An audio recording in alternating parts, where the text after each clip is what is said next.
Hello, and welcome to this launch of Kath's 8th adventure, Death from a Shetland Cliff.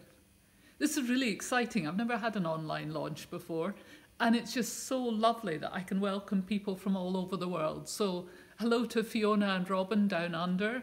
Hello to all the lovely people I met in Canada and in the States at the Left Coast Crime. Hello to folk all over Britain.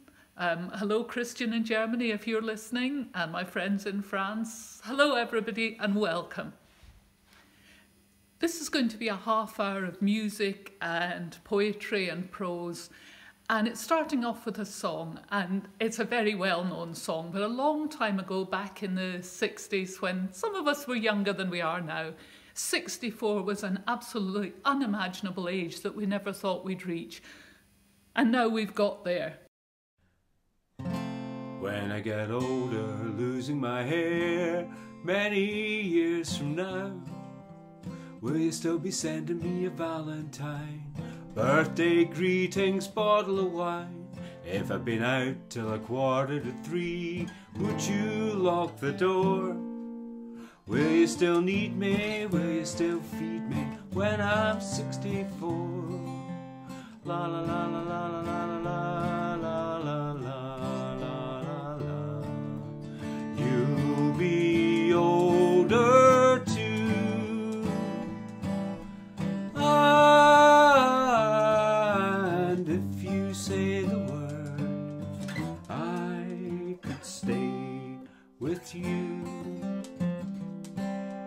I could be handy mending a fuse when your lights have gone. You can mark a Gansey by the fireside, Sunday mornings go for a ride, doing the garden, digging the weeds, who could ask for more? Will you still need me, will you still feed me when I'm 64? Every summer we could rent a cottage in the Isle of Wight, if it's not too dear. We shall scrimp and save our grandchildren on your knee. Vera, Chuck and Dave, send me a postcard, drop me a line, stating point of view. Indicate precisely what you mean to say. You're sincerely wasted away. Give me your answer, fill in a form, mine forevermore. Will you still need me? Will you still feed me when I'm 64? Will you still need me? Will you still feed me when I'm 64? The inspiration for the theme of this launch, Indestructible Oldies, was one of the main characters in this new book, Tamer, who is a lady, she's in her 90s, and is just returning home from hospital after having fallen and broken a hip. She's sharp, she's witty, she's running rings around her frankly horrible family, and she was great fun to write about. But she was inspired by so many real-life Shetland older people that I see around me, because Shetland old folk don't just sort of feast and vegetate, or not at least until they're well into their 90s, if not 100 already. But before that, they're still busy. They're out doing things. They're sailing boats, they're casting their peats, they're chasing sheep around their croft, and having an awful lot of fun.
The central character in Death from a Shetland Cliff is Tamar, a retired wildlife photographer. She's a cousin of Cass's friend Magnie, and just about to return home after breaking her hip. Here's Cass's first meeting with her. I heard the car before I saw it, winding up the road. Then it appeared at last, bumping down the last piece of track, garish yellow against the green hills. I put the kettle on, then went along the path to meet them. Tamar was standing by the passenger door by the time I reached them, taller than me, slim in trousers and a moss-green yoke jumper. I looked at her face and couldn't look away. There was something about it that reminded me of a raven. The strong features, the still alert eyes under dark brows. Her hair was iron grey, brushed up in a plume over her brow and coiled in a spiral at the back. There was a mass of wrinkles across her brow and at her jaw, but she wore them like war scars. The elbow crutches the care woman fished out of the back seat seemed irrelevant to someone so fiercely alive. You believed she could walk without them on willpower alone. We dandered one on each side of her down the grass track to the house and into the living room. She gave a long look around, settled herself down in the chair by the Rayburn, and thanked her driver. Her voice, which I'd expected to be as harsh as a raven's, was unexpectedly musical, low as a cat's purr, but it was still the voice of the witch inviting Hansel and Gretel into her gingerbread house. A cup of tea? The woman shook her head. I'd need to get on. She added to me, I have a dentist appointment in Bray, and I'm later than I meant to be, with having to negotiate that car left parked half across the road. The tourist one, I said, remembering the red car Magnie and I had passed yesterday. Some walker, she said, who doesn't quite understand about passing places. I frowned. It was there yesterday too. A camper. Didn't see a tent. Well, you take care, Tamar, and remember we'll be pleased to see you over at Westview any time you feel you need a bit of company. I saw her out and came back to the living room to find Tamar's dark eyes summing me up. Well, she said, so you're the sailor who's willing to take a berth ashore, looking after a cantankerous old woman. There was no point in soft soaping that face. I looked straight into her fierce eyes.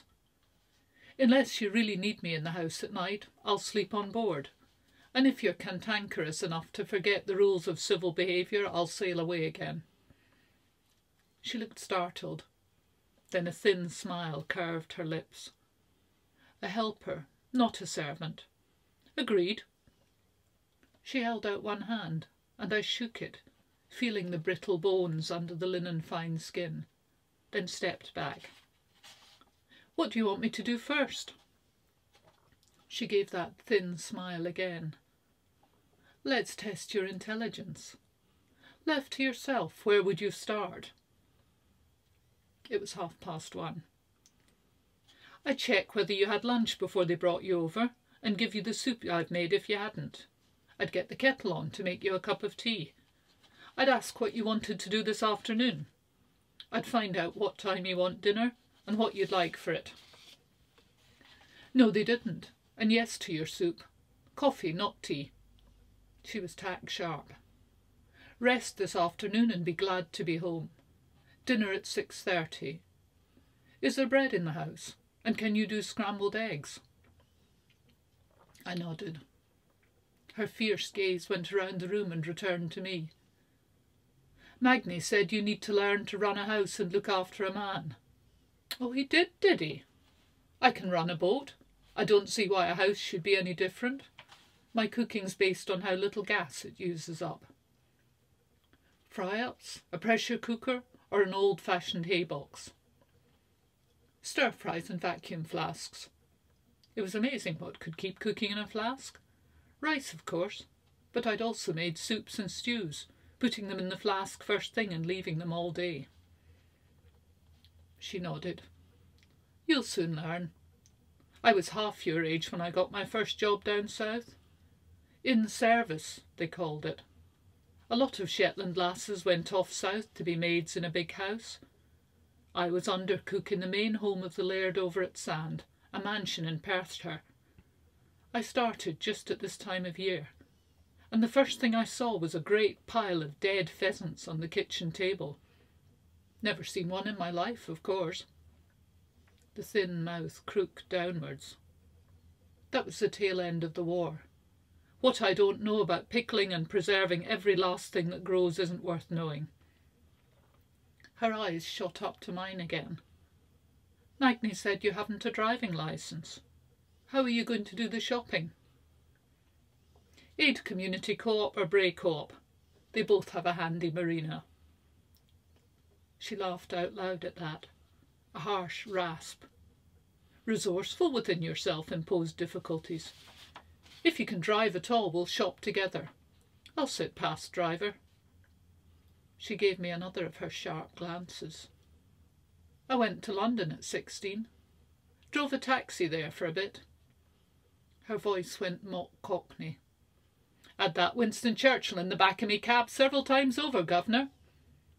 Get that kettle on, and I'll tell you about it.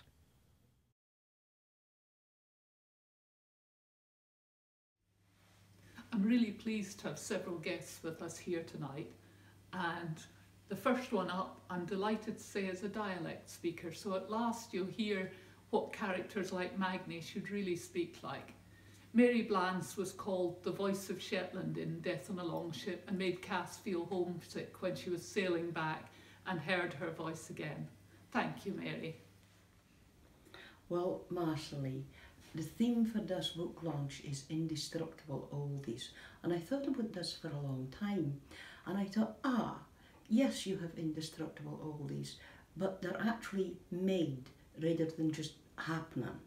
So I thought to myself, Cass might well become an indestructible oldie. In fact, she has all the potential for that, and Marsali, you are in charge of that kind of development.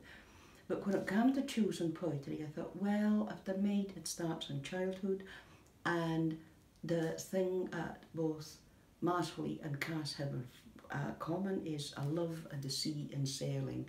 So I'm picking two poems for North Atlantic Drift, which is sea and sailor themed, and it's poetry by Robert Allen Jamieson. In his book, Robert Allen does something really wonderful. He tells a pretty story about the poem first, and he does the poem, and then he does a translation. But for the sake of you non-Shetland speakers, I'm going to start with the translations and move to the actual Shetland dialect. And in this first poem, Freshwater Trout, I will read you the translation. And this is the one that's really set in childhood and how it all begins, the road to indestructible oldie.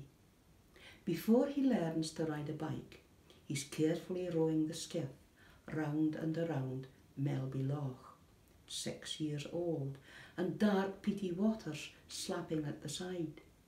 He's worried that someone might look from the whitewashed house across the grassy meadow and see water seeping in about his rubber boot feet.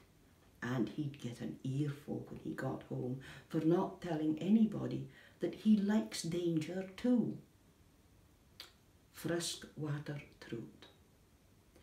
Afore he learns to cycle a bike, he's tenderly rowing the flat bottom round and around Melby Loch.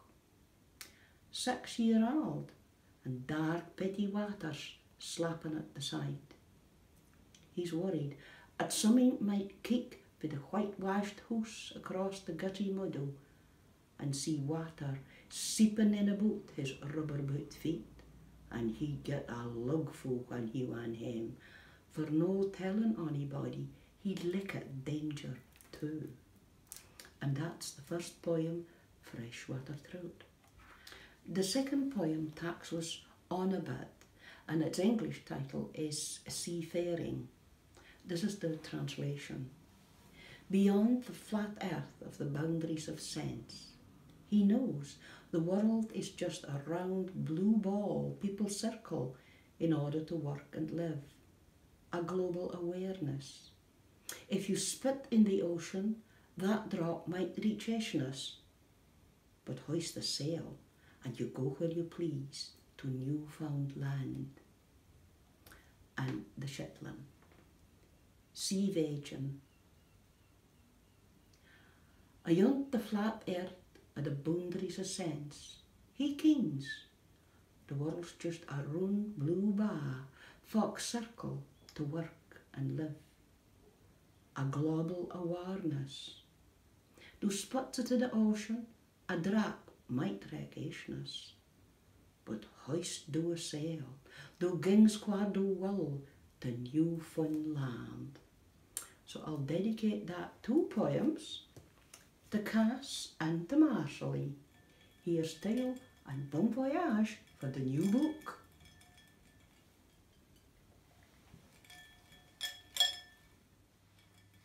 It's funny, you don't think about hands aging, and yet one day I looked at my hands and realised they'd gone old. The rest of me was still fine, but my hands were definitely old. And that made me think of one of my favourite dialect poems, My Grandmother's Hands, which I've always loved since I first heard it, and here to read it is its author, Laureen Johnson. Thank you. My grandmother's hands. I hae my grandmother's hands, she said, and we would lay them side by side and look at fingers, joints and nails, and she would smile and say the skein was different, and say I had nae rings, and I would count her scars. Her hands was never idle, and mine has never been. The skein up of my hands has come to look the same as her. The varg and mould and muddle, the rig, the stack, the yard, the milking and the kerning, the blots of water hit and cold, the ringing and the wrenching, the boiling and the roasting, and even when you're sitting, never resting, but macking, always macking. Her hands was never idle, and neither yet is mine. As winter days comes on wi' cold and frost, my finger joints'll crack. They're swelled now, just the same as herrings was when she was going old. Though him that gave me it is lang awa, my hand'll no gie up his ring. The finger's swelled to keep it in its place. It pleases me. Around me now, a multitude of hands, a werken on together. A family and a neighbourhood of hands, though few say all is mine. Their hands to work, and hands to make a do, and hands to make a bannock or a hap, a kishie or a coffin, and hands to play a tune, and hands to hide. She stands afore my een, my grandmother, the day they laid her out. The face was closed and unken. She was gone. The hands was still the same. They could have carried on. One huge support that I've always had as a writer is being a member of a writers group, and I'm really pleased to have 2 of our West Side writers here with me tonight. Doug Forrest is a member of our West Side writers, and we've learned over the years not to be taken in by his grave demeanour. He has got a wicked sense of humour. Thank you, Doug. Well, Marsali, here's wishing you every success with the new book. Here's a couple of poems for a bit of humour. Swan. What capricious deity's design is swan? Elegant, pure, sublime, destined to spend her time, arse in air, head in slime. When I become old, When I become old, I shall grow my grey hair long, tied back in a ponytail. I'll wear Rolling Stones t-shirts, stained by yesterday's breakfast, and roam the town in carpet slippers, haranguing strangers with my memories, and fart loudly in polite company. I will touch women's breasts and leave my flies undone. I will constantly complain about the behaviour of old people and shake my walking stick. I will leave my shopping on the bus and descry the words of politicians. I'll feign deafness and amnesia until all but the wildest of my grandchildren disown me. Limerick. An aspiring young poet from Sark wrote verses on live creatures for a lark. He penned sonnets on dogs, horses, goats, cows and frogs, and an unfinished ode on a shark.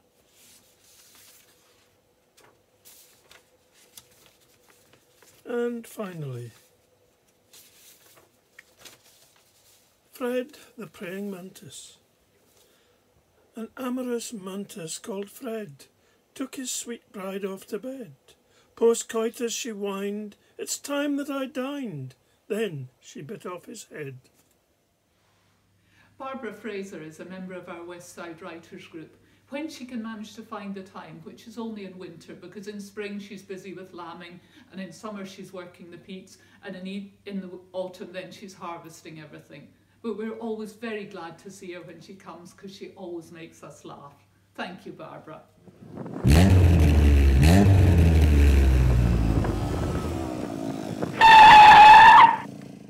This is the true story of a meeting I had at Aberdeen bus station some years ago with a Polish boy.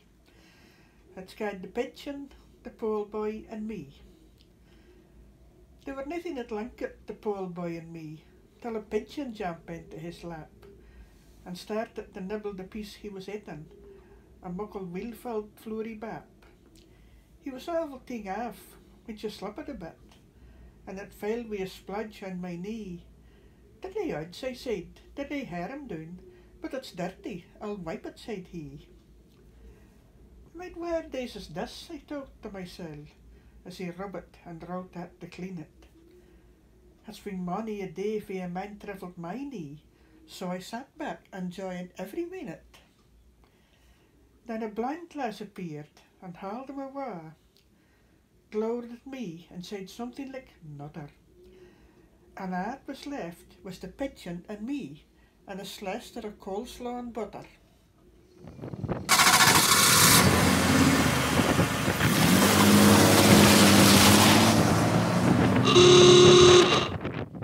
A new book doesn't happen without help from an awful lot of people. So I'd like to say thank you first of all to my wonderful agent, Teresa Chris. I've now got a new publisher, Headline, and the team there have been absolutely fantastic. Thank you all. And I look forward to working with you on the next book. Thank you to Shetland Library for hosting, with a particular thank you to Catherine for putting the film together. Thank you to all my guests. I hope you've enjoyed this half hour of songs and poetry and prose. And we're now moving live to Facebook. So please join me there, even if it's just to say hello from wherever you are. And we'll end with a final song. Right, I'm going to need your help. You have to whistle. I can barely raise a whistle these days. Some things in life are bad. They can really make you mad. And other things just make you swear and curse. When you're chewing on life's gristle, don't grumble, give a whistle. And this'll help things turn out for the best. And always look on the bright side of life. Always look on the light side of life. If life seems jolly rotten, there's something you've forgotten, and that's to laugh and smile and dance and sing. When you're feeling in the dumps, don't be a silly chump.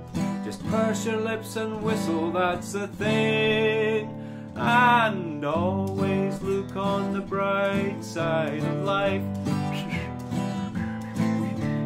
Always look on the light side of life.